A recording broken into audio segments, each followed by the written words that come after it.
Shout out to everyone that watches my videos. I appreciate it. Get around it. You're all legends. Love ya. A home dinner staple and a massively underappreciated dish, in my opinion. Nearly everything you should already have in your pantry, and if you don't, next time you go shopping, buy these ingredients and they'll last in your cupboard forever, essentially.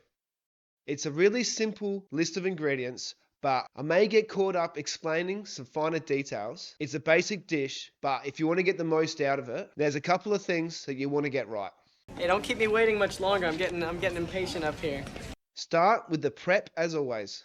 Get your butter, flour, and cheese in their own bowls. Now, finally dice the onion and put into a bowl. This will want to be a fine dice. You really don't want big chunks of onion floating around in this, but you also want to have some onion in this. You want onion in everything. Onion's the best. Are you freaking serious? Like, well, it's garlic, but, you know. Garlic's pretty good as well.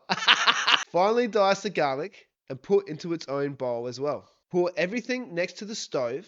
We're making a roux here, so more importantly than ever, you want to have everything ready to go when you need it. This dish comes together really quickly, and if you're not ready for it, you might accidentally do something dumb like burn the roux, and once you do that, you've got to start from scratch all over again. So just have everything next to you. It's the best way to cook. There's a friggin' French term for it, mate. Mise en place. Like, if they think it's that important, well, maybe you should too. Not trying to be condescending or anything. Like I just said in my Italian sausage dish, this is something that you should be implementing in all your cooking. Not just when you're cooking a roux or a bloody bechamel or whatever. This will just make your cooking process a breeze. Start off by boiling a pot of salted water and get your pasta on. I like to use these large spirals. They have a bit of substance and chew and catch the sauce really well. You want these to be slightly undercooked, so when they go into the final product, they won't get overcooked and mushy in the hot Mornay. The only way to check this is to try pieces periodically. When it's ready, so in other words, when it's undercooked and just under al dente, strain it in the sink and immediately run it under cold water for at least 30 seconds to stop the cooking process. Then add the nicest olive oil you have in the house and stir it through to stop them from sticking together. Leave that in the sink and move on to your next step. Use the same pot to melt the butter.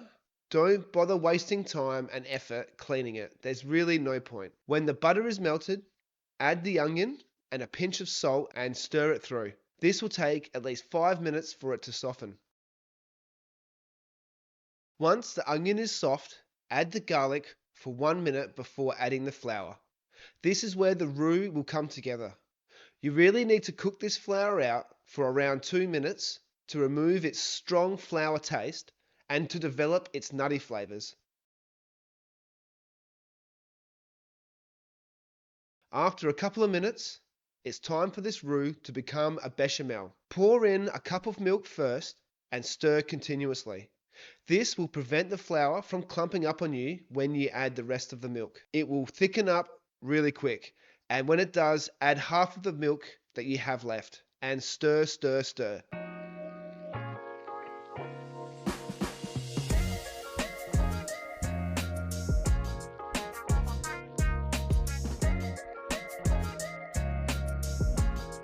Once it has thickened again, pour in the rest of the milk and, yeah, you betcha, stir, stir, stir. This will be a good introduction for a lot of people to the fundamental component of French culinary cooking techniques. A roux plus milk is a bechamel, and a bechamel plus cheese is a Mornay. Bechamel is a mother sauce. And mother sauces, well, they're not like you have to know these, but if you're interested, it's actually really interesting. You've got your 5 mother sauces. Here we go. You've got Espanol, brown sauce, tomato, hollandaise, bechamel, and I think velouté. I think I'll put a thing up because I've got a little chart in my first recipe book. Only the lucky ones get those, explaining how it all works. Because it's really, you get like your mother sauces and then you have your derivatives. So a bechamel, add cheese, turns into a Mornay. A bechamel plus something else turns into something else. Like, yeah, you get it. Once it has come to a boil, finally add the cheese. Now, I love cheese as much as the next man, but I am also pretty cognizant of my health and the fact that my metabolism is like fucking dead. Like it is. I eat and drink enough shit in my life, but when I cook for myself, it makes me acutely aware of what's actually going into my body. You know, try to lean a little healthier. That's why I don't bake. Because, like, man, I'm not putting a cup of sugar into something that I'm probably just going to eat the whole friggin' thing. Like, have you actually poured a cup of sugar into something and been like, I'm going to eat that?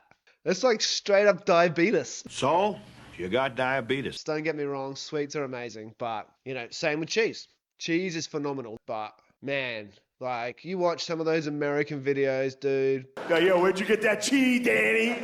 Boy, you know, I've got American viewers. Settle down, guys. Like, fuck, settle down, but just don't pump the brakes on that cheese, bro. Anyway, I digress. Add the rest of the ingredients, turn off the heat, and stir well to combine. Also, don't worry if it's a little too runny, as when it cools, the pasta will soak up any excess liquid. You can definitely have this as is. It's not the most visually appetizing thing you can eat, but damn is it hearty and good for the soul.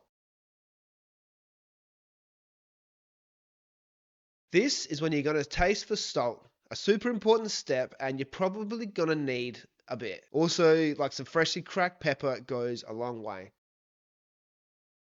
Little cheeky trick my mum puts in like a teaspoon or I think a teaspoon or a tablespoon. I don't fucking know. I think like a teaspoon. Try a teaspoon and go from there. It's just like, just makes it different. It's nice. Shout out mum on your mum. Love you mum. Love you mum. Love you mummy. On your mum. Hey? On your mum. Look what you created. Hey? The way I prefer to do this is to make it into a bake with a nice crunchy top. I'll add the Mornay to a baking tray and top with grated cheese and a little coating of breadcrumbs for that extra crunch and texture. Just bake it in the oven until the top is golden brown, remove and serve. Super easy. Not much else I need to say about this dish. And once you cook it a couple of times, like you're going to do this with your eyes closed.